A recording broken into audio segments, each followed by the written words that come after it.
this is what I didn't realize is when you start making a little money, money's the drug that paralyzes you. It's like, I actually want to. This is who I am. This is what I love to do. You don't get out of life what you expect. You get out of life what you accept. And then you feel at the lowest of the lows because you have failed as a leader. Yeah, people want to hear that stuff. You can have a great idea. Like, execution is the enemy for everybody. We've strayed so far away from the basics of being good to one another. It's not sexy to talk about, you know what I mean? It's not exciting, but that's... Welcome to another episode of Uncommon Edge, and I have an awesome guest today. This guest, we go back 7 years. I have Luke Acree right now in the podcast room. Luke, we caught each other at an event the last couple days, and we were like, oh my God. I couldn't believe it. Yeah, I was like, oh my gosh, you were one of the How long ago? first people to give me a chance on our podcast, Stay Paid. I remember you, Ed Stulak. I don't know if you know Ed or not, but he's pretty big on social media. But you were one of the first people back when nobody listened to Stay Paid podcast. And, now a few people listen, but you gave us one of our first chances. So seeing you at the conference, I was like, oh man, all these memories started flowing back in. So cool. See, you just never know in this business. The real estate world, it gets really small fast. Mm-hmm. I never, getting into this deal, whatever it is, now almost 10 years, later, it's crazy. And we're talking nationwide, not here in Phoenix. It's relationships. You realize that at every level of the game, no matter how big your organization is or where you go, it is all relationships, and everybody you interact with will eventually probably come back in somehow. Because it's what is it, the Kevin Bacon 6 degrees of separation? 100%. Yep, so never underestimate. And I think someone at the conference shared this. I think it was maybe the Red Shoes Experience guy, is that the first step is awareness and being aware of the people around you. And I thought that was a super powerful takeaway is like everybody you run into contact with, you got to treat them with respect. You got to, be intentional about your interactions because everybody's a customer, he said. Mm-hmm. And it's awareness. And it's the same goes for you and I. It's like, think about it. 7 years ago, we're on a podcast and now we're back in this 7 and because we actually took the time and we actually, I think it was a good experience. You have to tell me. Because if I was a dick to you or you were a dick to me, we would be here right now. So it's like you have to treat people the way you want to be treated. And 100%. It's funny. It's have you ever heard that thing? Like if you're thinking about doing business with someone, you go out to lunch and you see how they order. And if they're, kind of like not nice to the waiter or waitress, or they're real picky, or they take a long time to decide on what to order, is that someone you want to go into business with? Yeah. Because business, there's much bigger decisions to be made, let alone if I'm going to get a cheeseburger or a salad, and so it's kind of funny. Well, it's a lot. There's a famous story about the guy who hires, I forget if it was Starbucks or whatever, he would intentionally get the order wrong, tell the barista or tell the waiter to get the order wrong, and I forget what restaurant it was, and he wanted to see how the candidate would react to the wrong order. And that's an interesting question to begin with. Like, what would you do? Obviously, you want to see if someone's rude or not, but you also want to see, will someone address a problem? Right. How will they say something? Will they not say anything? Right? Because you want to hire people. I want to hire people that treat everybody with kindness, that are respectful, that have honesty and integrity. But I also want to hire people that are willing to speak up when something's wrong, that are willing to address the situation and not shy back from it. So it's an interesting concept of, hey, taking someone to lunch or to dinner, intentionally having the waiter mess up the order. I mean, if I order a cheeseburger that cheese isn't on it, yeah, you're going to say anything. Make a big deal. I'm not either. Honestly, I probably would not say anything. I probably would not. I'm not that type of person. I'm just like, it's not that big of a deal. But if it came out and it was raw, I'd be like, I'm good. Yeah. But anyway, all right, let's unpack this thing. So let's get a little background because you've been moving and grooving over the years, right? You got a lot of things on your plate at a high level. So let's unpack that piece. Let's talk about the real estate side. Let's talk about the media side. Dude, you got a lot of cool stuff going on. So people want to hear that stuff. Thanks for having me on your show. Absolutely. But I run a company called ReminderMedia. ReminderMedia is a marketing company at its heart. Marketing's so broad. Our niche that we got started in is really referral marketing. And our product that's probably the most popular is our custom magazine. So if you've ever seen American Lifestyle Magazine, Good to Be Home, or any of those brands, We basically white label magazines for real estate agents. So we produce these high quality 48-page coffee table quality magazines, but we make it look like the agent did. And then we send it to their database for them. That really took off. We've worked with over 153,000 real estate agents. That got us into paid advertising. That got us into social media content, email marketing. So now it's more of a marketing platform. If you need to generate, nurture, acquire, right, we're playing in that space. But about 8 years ago, I was at kind of a crossroads where, one of the killers of all things in business is doubt. Mm-hmm. And, courage is, what is it? Was it Winston Churchill who said, courage is not the absence of fear. It's just moving forward in spite of fear. And that's what you find about great producers like yourself, is that it's not that you're not afraid. It's not that you don't have doubt. You just move forward anyways. Yeah. But I had a lot of doubt about 8 years ago because our flagship product was print. And print, everybody was telling me it was dead. Right. And everybody was telling me it was dying. And it's like, how are you in the print business? This 2017 timeframe type idea. And at that same time, my younger brother, Steven, was working in a call center at Liberty University. He was like making $28,000 a year or something like that and making no money. He was kind of miserable. And I joked on stage, misery loves company. So we're talking every night. Yep. And he gets the, bright idea. He's like, hey, I think I'm going to go into real estate.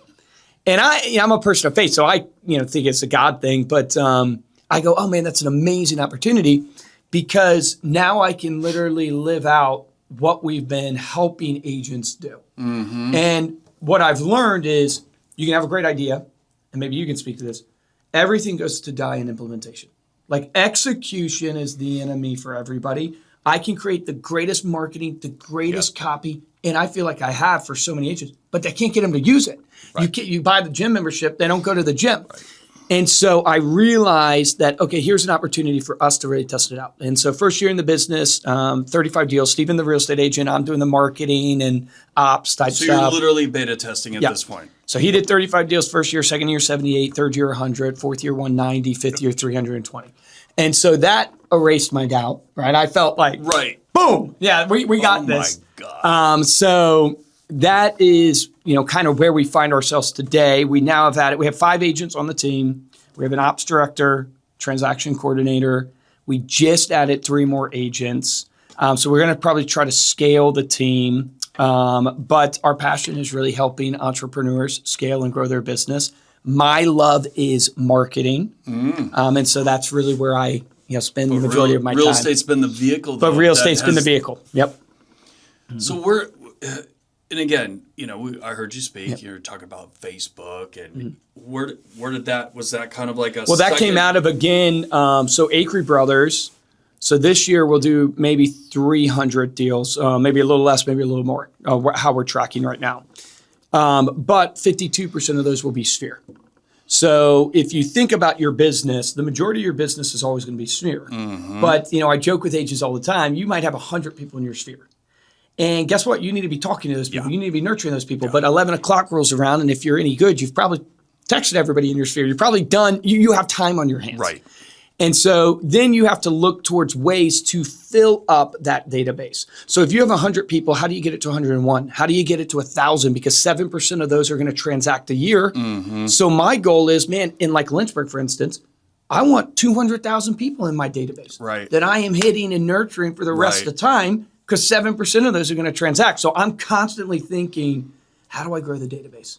Because if the majority is Sphere, how do I make my Sphere bigger? And how do I nurture that? And that's where I went to geographic farming. And geographic farming, I started to do through postcard mailers and then through Facebook advertising. And Facebook advertising, I taught on at the conference because we are running some ads that are really kicking butt right now. And that was just out of a way to help Acree Brothers. And then I realized, well, why wouldn't I offer this to other clients? So I beta tested it with 8 agents in like 8 different zones around the nation. It started working for them. Then rolled it out, got a couple hundred on, started working. So now we have like 3,000 that we're doing it for. Crazy. Yeah, so it's pretty awesome. How's your day broken down? And let me back into this. You're hearing the story and you're like, oh my God, this sounds amazing.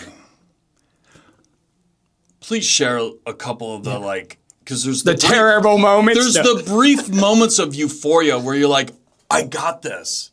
Yeah. Followed up with that's not working. How do you do you just keep running until there's no more gas, or do you get to that point, when you're going through that beta testing, or you're like, I know this idea will work. Like, how do you keep pushing forward? Because I think a lot of agents right now, let's face it, they're in social media, they're watching the news, they're hanging out with the wrong people. Yeah. They're hanging out with their salary buddies that are going on vacation or taking the weekends off, and now they're stuck with, oh man, I got to go do an open house. Like, let's talk about the importance of your circle and your little inner circle, or whoever it is that you kind of lean on. Because no one really talks about that stuff, because if it's not sexy to talk about, you know what I mean? It's not exciting, but that's where it's all done. Agreed. I mean, it's you're the product of your environment. And so, we all know the kind of idea of your body, mind, and spirit. Some will say body, mind, spirit, soul, but the same concept is if you're discouraged right now, if you're not producing right now, the obvious is you got to look at the input, because the input dictates the output. And I always challenge people, the obvious. It's like a body, right? You're more jacked than me. You make me look small, dude. I'm like, geez, man, I need to get to the gym more. I can put my chair down. Yeah, there you go. But obviously, when people look at you, there's a disciplined guy that feeds his body, that takes care of his body, and that's your physical fuel that will affect your output. That's one aspect. It's not the end all be all. I've met a lot of jacked people that aren't very good at business. So it's just one aspect of it. Right. But that helps, right? Because you show up a certain way, and it trains you a certain way. But then you got your mind. What are you watching every morning? What are you reading? Who are you hanging around? What are you listening to? And don't be surprised when you're listening and watching reality TV that you are outputting reality TV. It's like obvious. So I always challenge people. It's like your self-development is on you. You're going to lie in the bed you made. Yeah. And so this is why, again, I'm a person of faith. So it's like, I believe, man, you got to be in the Word every day. You got to be feeding your mind. You've got to be centering yourself. This is why, Miracle Morning talks about gratitude routines and all these things, because you're trying to feed that mind. And then you have the spirit, which is the spirit to me. There's the spiritual side, but it's also the purpose side. And what gets you through adversity, like I shared at the broker session at the conference, I said to them, guys, there was a point in our journey with ReminderMedia, we got into like 30 million in revenue, which in the marketing space of real estate is pretty good. There's not a ton of companies getting to that level except the bigger ones. And we were making some money. And I opened up a second office, and it didn't work. And I had to shut that office down and bring some of those people back. And then we weren't growing. And if you're not growing, you're dying. Yep. That's the Lou Holtz quote. And we all know it to be true. But this is what I didn't realize is when you start making a little money, money's the drug that paralyzes you. Because I'm a little successful. And I don't want to mess it up. But then I started looking at how my sales team was acting. I started looking at how my operations were going. It's like, wait, my standard is $200 a day, 3 deals, or 4 hours of phone time, and you're not doing that. But I'm not getting rid of you. But I'm successful. And I'm like, but it's kind of working. Should I mess it up? And so I decided, hey, we're gonna set the standards. Like if you don't do either 200 dials or 4 hours of phone time or close 3 deals, you're not here. And, it sounds all hoorah. Gave a great speech, and 17 people quit over 2 weeks. Right? And I didn't have a ton of sales team at the time, and 17 people quit on me at ReminderMedia over 2 weeks. And then you feel at the lowest of the lows because you have failed as a leader. Yeah. You recruited those people. You gave them false environment. Yep. And so it's in that moment, this is getting back to the spirit, body, mind, and spirit. It's in that moment, the spiritual matters. Why? Because why are you doing, Luke, what you're doing?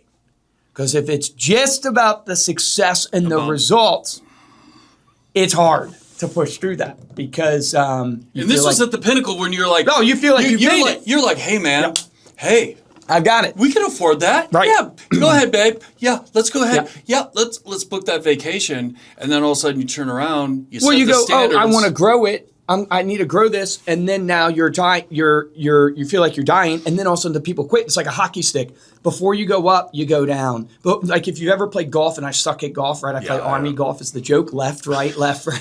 But the point is, if you get a golf lesson, you're actually going to get worse most of the time before you get better.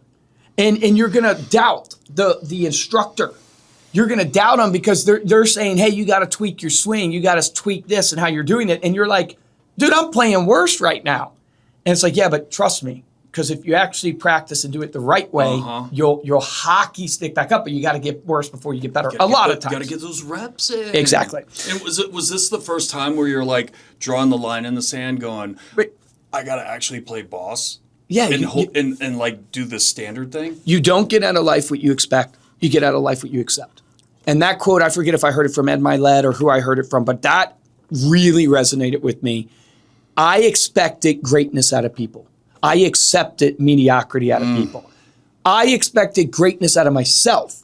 I accepted mediocrity out of myself. It starts with the man in the mirror, to quote the great philosopher Michael Jackson. It starts with the man in the mirror. It is literally, oh my gosh, Luke, you were a terrible leader. It's not their fault. They're quitting because you led them astray. So I don't want to ever go through that again, but it was worth it. And the only way I was able to get through that is, I find my identity in Jesus. So it's regardless of where ReminderMedia goes, or Acree brothers, ultimately that's where I'm grounded. And that's why it's like I teach people, hey, your business can be amazing. Like your team, you guys are crushing your environment here. Amazing, right? I get energy just coming in here. But what's the impact that you're trying to do this for your family and the community and what you're trying to do it? Because that's where you get a culture. Is where you literally have you've elevated over the monetary results, and you've elevated into, hey, I'm doing this for something more, and a product of that will be the monetary results. And we all know this to be true, but it's a lot harder to live it. And I've heard someone say this, like, if someone had a video camera on you all day long, and your family, your coworkers, your team got to review the film at the end of the day, would they be disgusted with you or would they be proud of you? Dude, that's good. That is good. Because we could go in the office, act like, hey, I got appointments, I got Zoom calls, and be on TikTok. We could be goofing off. Oh, hey guys, I'll be back. I'll be back in 2 hours. Yep. Go hit a bucket of balls at Top Golf. But then come in and say, Luke, what have you been doing today? And I think what's happening is that we've strayed so far away from the basics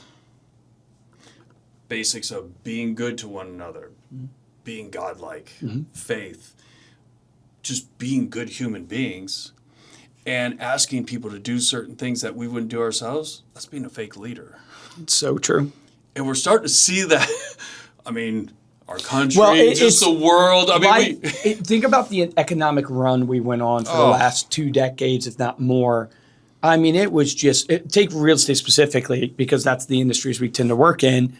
It's like it was so good for literally a decade, if not longer, leading up to 2021, 2022. Yeah. And now it has started to get, and people have made it, it's a good thing. It's a professionals market now, right? In the essence of like, it's normal, but it's you have to have skills. Yeah. But it was so good, so it makes people weak. It makes you think you're better than you are. And I forget who it was. What was the Roman guy? Was it Aurelius, or I can't remember, but he had someone whisper in his ear that he was human. And it was all because he wanted to make sure he didn't get too prideful. And so he was having all these great conquering, victories and all this stuff, but he had someone in his ear that would constantly whisper, and you're a human, you're just a human, because pride is the killer of all people, in essence. Like we just, for some reason, lose humility, and then we think it's easier than it is. We don't treat people the right way. It's all that stuff. I mean, we see it happen with newer agents. They come in, they're kind of down and out, things aren't working, and all of a sudden they pop a couple deals, puffy chest, hey, don't you know who I am? And then they fall. Yep. And it's usually in that moment where then they start to realize, and you build them back up. Yep. How do you get the agents, I'm curious for you, how do you get the agents on your team to have discipline? Like, that's the biggest struggle I've been seeing, is that, like, I have a guy on our team, awesome individual, actually good producer, probably will close between 16 and 20 deals this year. So not bad. Not shabby at all. But he needs to be at 24 because the standard of our team is 24. Okay. So we need him at 24. He doesn't have the discipline. And he is struggling to show up on time, to put in the dials. He'll go for a while and then fall off, and then for a while and then fall off. And I'm just curious, like, do you see that with your team members or with other agents? I'm sure you do. But and how do you think about that, overcoming that? Well, I'm getting free advice here, ladies and gentlemen. I'm getting a coaching session here. For 1995. So when I was in the military, I dropped out of college. I was a hot mess. I knew I had to go do something, so I went in the military. Went through basic training, went through school, and then I get sent to Germany, right? Okay. So I'm away. Like, I'm 19? Didn't really have my act together, but I obviously made it through basic training, and they still kept me in. You know what I mean? It wasn't wasn't like I was being disciplined or anything crazy. But it was like the first time really living on my own. And I remember falling into formation one morning, and Sergeant Appenzeller, I'm all locked up. He goes, "Private Panozzo, what are we doing here? What are we doing? What kind of Hershey bar did you, shine your boots with? And your pants look really good, but what are you doing with your top? Did you use it for like a blanket or a pillow?" And I was just all jacked up, right? Yeah. He literally broke it down on what I needed to do. And so what I'm finding now is I'm getting more personal. I'm going across that line from, hey, we're working together on a team, to, all right, let me get on this other side of the fence. It's like, Luke, what's going on, man? I need you to break down what your day, what your night looks like. I want you to keep almost like a journal, like you're keeping track of food or something, like when you eat and what time and how much, but with your work schedule. And when you get up, when you go to bed, I want to see everything for the next 4 days. We get back together. One or two things are going to happen. There's a half day. Oh, well, I got busy. Yeah, excuses. Get back at it. I need to see that. Or they come in and it's all broken down. And right there you can see the gaps. Immediately. Yep. And so what I have found is that no one teaches us how to be organized and how to be disciplined. Okay?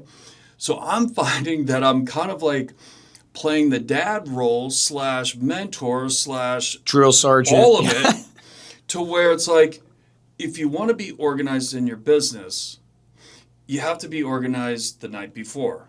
What do you do the night before? Well, you recap your day to figure out what's going on. So then that way you know what you're doing the next day. Because what I find is everyone goes, well, I get up in the morning and then I make a list of things I need to do. Well, we know it's too late at that point. You're already reactive. What's happening is that they're basically having everything run around in their head, which then creates decision fatigue. Once you have decision fatigue, you're that frantic person that goes, oh my God, I'm so busy. You're like, what are you busy doing? Well, I don't know, but I'm really busy. Yep. And so what I have found is that breaking it down on a day planner, and also too on the digital, having those both sync up so that they know where they're at. They go through their day, they go through their evening, they recap, get their next day set up. And so that creates that piece. Now, if they're like, well, I got up at 8 today. Why are you getting up at 8? Yeah. Like, what are you doing? Well, I went to bed late. Well, what did you do? Well, I was playing videos, or I was, movies. Dude, you're 24 years old. Like, it is. I'm so glad to hear you say what you're saying, though, because the longer I've been in this, right, and I'm a marketing guy, so I'm always thinking about, like, how do I generate leads for the people, or sales, like, how do we help them close more in their presentation or whatever. But the more and longer I do this with the actual individual agents, when agents ask me, what do I need to do? I go, you have to get your calendar right. Yeah. Like, you have to set the calendar and all the activities, and you have to honor that calendar. Now, some people can honor the actual literal thing of a calendar, but the point is you have to know exactly what you're doing.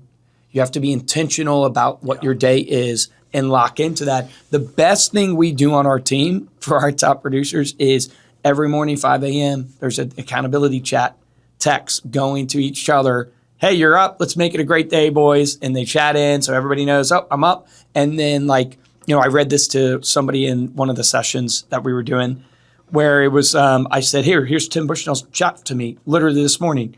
Post one story, post one post, 3 stories. And I read it to the group and said, this is literally every morning, 2 hours of prospecting time. And then he has to recap, did he do that or not? And that's such a simple thing. It's not rocket science, but that is one of the healthiest and best things we've ever done. That's called accountability. Yep, correct. And when you don't do that, it's a fail. Yep, exactly. Okay, and listen, that's what people need. You don't have to go spend a bunch of money. You don't have to go hire a coach. You don't have to do any of that. You literally get someone that is doing better than you, okay? Not someone that's doing the same, not your buddy, not the new guy that doesn't know what he's doing, but get with someone that you look up to and say, dude, will you be my accountability partner? I want you to hold me true to who I am and what I say. That will change your business. It will. Because integrity, when you are out of integrity in alignment internally with yourself, you do not realize the effect it is having on your ability to execute and on your ability to have confidence. And I shared today, confidence creates influence. And influence is how you persuade people most of the time. And so what do I mean by lack of integrity? If you say you're going to do X, but you do Y, you're now out of integrity. And what most of us do is we keep that in secret. And, the Bible talks about sin that's kept in secret. It has power over you. What do? You confess your sins one to another, right? And that helps, all forgiveness comes from Jesus. But the point I'm trying to make is that when you take your failures and you put them into the light, the failure has no power over you. When you voice your failure, man, I messed up on this, or I didn't do this, that doesn't have power over you anymore. Now you can actually have power over it. But when you don't admit, hey, I said I was going to get up at this time, but I didn't get up at this time. I said I was going to make this many calls, but you didn't, but you don't tell anybody. Then all of a sudden you're perpetually creating a person that is not a person of integrity. And you know it. And that's enough to actually totally mess you up. And everything That's that you why do. just remember the video camera's watching you. Yep. I love that example. Would your wife be proud of you? Would your kids be proud of you? And that's true integrity. My dad taught me growing up, integrity is doing the right thing when nobody is watching and nobody will ever see. That's when you know you have integrity, when you do the right thing because it's the right thing, not because somebody's watching, not because of some reward you'll get or something like that. That's why I wish we could literally have people for 1 month just work on themselves with no real estate. It would be amazing. Diet, food, I'm not talking psycho competitor on stage like bodybuilders. I'm just talking go for a walk. Yep. Eat healthy. Get some good sleep. Do some things that put you in that good mindset. And then stack the real estate on top of that. There's your bump in business. Agree. There's the extra 10 deals out of each agent. Agree. Yeah, because the thing that kills people is they don't execute. They don't execute because they don't have clarity. Clarity is complexity is the enemy of execution. Yep. So they don't have clarity. Normally they don't have clarity, obviously, on the activities, but that stems from a lack of clarity of their goal because you need to set your goal and then reverse engineer the activities that get you to execute. Yep. The lack of goal stems from purpose. And you could trace it all the way back to, oh man, you're not executing because you haven't taken the time to actually intentionally sit down, map out the person you want to be, write that letter to yourself in essence. And these are all just hacks. They're not special formulas, sit down and write who you're going to be in 20 years. And everything gets fixed That's just a hack. It's just a way to help get you into the right frame that goes, I need to be intentional about what I'm trying to do. And, most people just never take the time to do that. And that's because they don't want to work on That's themselves. why 90% or 87% fail within 5 years. And, a majority of that 87% fail within 2. Yep. It's crazy. And again, this is where as a salesperson, I don't care what industry you're in, you're giving a piece of you to all these other people, your kids, your wife, your team, your clients, and then you give yourself crumbs. Yeah. You get the leftovers. And what messes people up is that you got to flip it around. I always say, in the plane, if the airbags come down, do they say put it on the person next to you or put it on you? Great example. Yeah. You got to put it on you first. You got to be selfish. Yep. It's okay. That's a great point. Yeah. It's okay. And it's hard to get that message across. Yep. Because it's so counterintuitive to what everyone else has been told. It's such well, you can't give from an empty cup. And that's that's the saying. And that actually applies to even when you think about lead generation. I teach people all the time. It's like, where do the majority of deals come from? They come from your sphere. And so what I always tell people is before you move to another lead thing, capitalize on your sphere to where your cup is overflowing. And then take that excess and then invest it into the next lead gen pillar. And then when that starts overflowing, then take the excess and invest it into the next lead gen pillar. But what we tend to do is we tend to get scatter. Right? So it's the same concept of like we tend to give to everybody else and never give to ourselves. And then we are empty and what we're giving is crap at that point, and it doesn't help anybody. And you can see the same thing happen within lead generation. It's literally the ability to stay focused and pursue that one thing with excellence till you master the one thing, and then move to the next thing.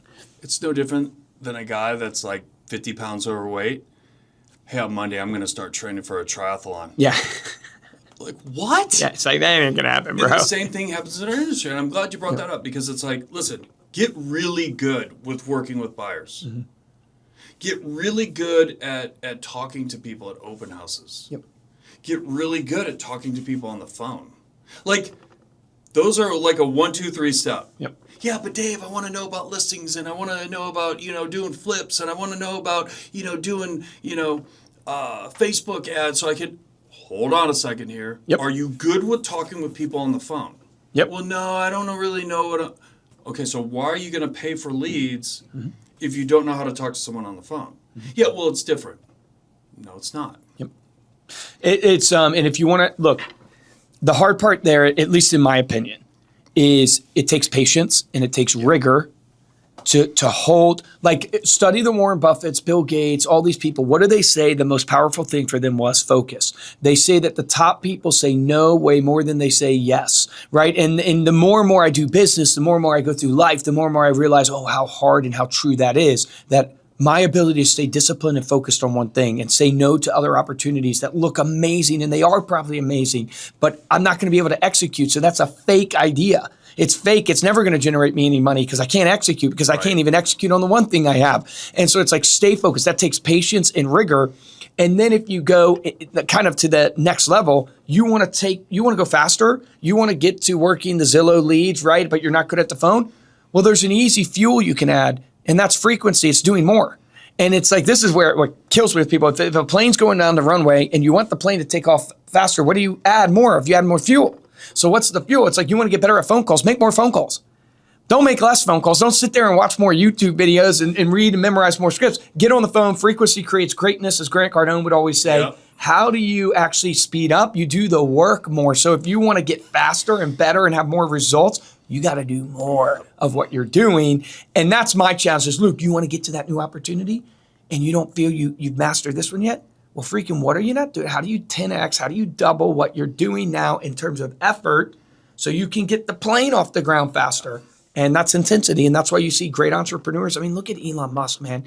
I mean, that guy is managing 3 multiple or 4 multiple billion-dollar companies. And you're just like, if that guy has the time to do that, and I don't believe he has an assistant. Like, I have an assistant and I'm not even doing a little speck of what he's doing. And you go, yeah, there's time in your day. There's time in your day. Someone brought up the other day, oh my God, this deal. I go, listen, it's not like we're trying to put a man on Mars. Yeah. Like, I think about, like instantly, I go to Elon Musk yep. is dealing with these massive companies and craziness, and we're over here freaking out that someone forgot to sign an addendum. Yeah. Stop. We have no problems. Yeah. Have no problems. It's so true. Let's talk about family. Yep. How do you deal with the family stuff? I have a saint of a wife that God blessed me with that I am lucky to have. So I'm married to my wife, Megan. We have 2 kids, one on the way. One of our kids is 4, the other one's 2. Ooh, and so, stacking 'em. in the heat of it, but it's the best ever. Talk about purpose. It gives you great purpose, right? It's amazing. Balance. I kind of don't believe in work-life balance. I think it's more harmony, work-life harmony. And it's like, there's going to be seasons. There's going to be seasons of giving more and seasons of rest. And, Megan's been awesome in that. I think like a lot of couples, we struggled with the time because her love language is time. And, when you're building a business or when you're doing stuff like that, you don't have a lot of that time. It's kind of like, okay, go. Yeah. I have the next 2 hours. It's like. Exactly. Oh. A big breakthrough for us was when, it's a constant evolution, but it's like a big breakthrough for us was we were struggling with that of like, I'm not home, I'm working long hours and not home. And the day after Christmas, we were down at her parents' and we were going back. And because I was going to, get back to the office and all this stuff. And, she was upset that I was going back. And she was basically going, you don't have to go back. Basically going like almost like I have to because the job requires me to and all this stuff. And I sit there and I said, hey, it's important for you. I want to. It's not that I feel I have to. It's like I actually want to. This is who I am. This is what I love to do. And that might sound simple to some or some people don't understand it, but it was important for Megan to see that's like, I'm not doing this because I have to do this. It's not a job. Right. I'm doing this because it's me. It's here. And if it's not Reminder Media, it's going to probably be something else. And it's right. like, so for you to be with me, this is who I am. And I'm not asking you to, I'm not asking you to put up with every bit of my, type of stuff, but it's important for you to know the core of what makes me tick. And that was a big breakthrough, I think, for us because then she saw it not through the lens of how everybody sees a job. It's a 9 to 5 and you have to punch the hours and do the things. She saw it as like, oh, this is Luke's passion. Yep. And this is what he does. And I'm going to love Luke because this is his passion. And just like I have a passion, he has a passion. And we're going to obviously give and take and compromise to support each other's passions. Cool. But that was a big breakthrough for us. That's cool. Yep. Especially with all of them being so young. Yeah. It's good. Your tribe is going to be pretty cool. Are you done after this last one? I don't know, man. I probably roll it one more. Yeah, I probably done, but I come from a family of 8 kids, and I have great Okay. relationships with all my siblings. My older brother Josh runs our property management company. My brother Mark does our wholesales and flips.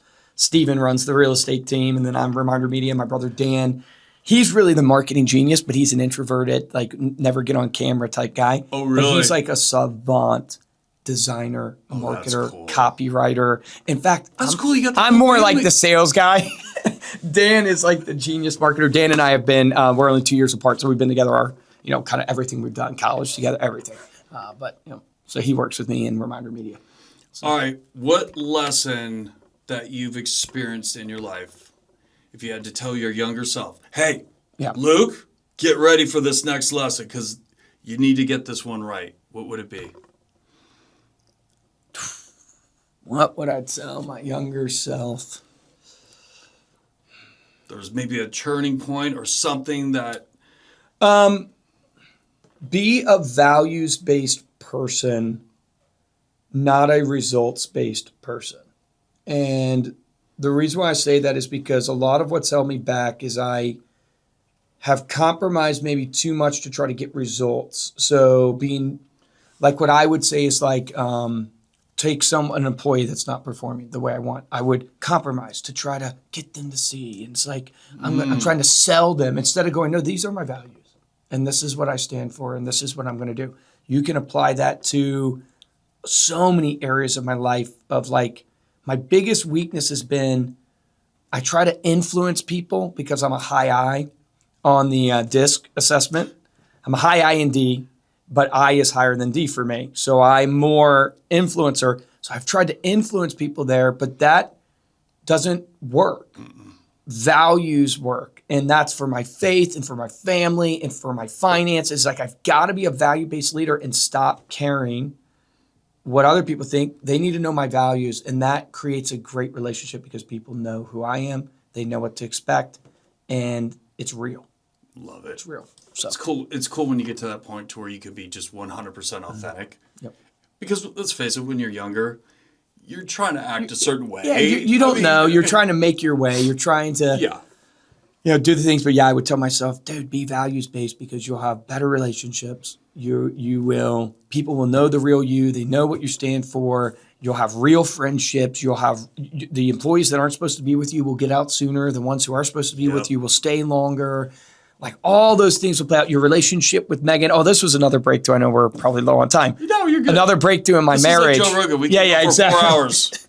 Another breakthrough in my marriage was it's a terrible quality in some regards and good in others.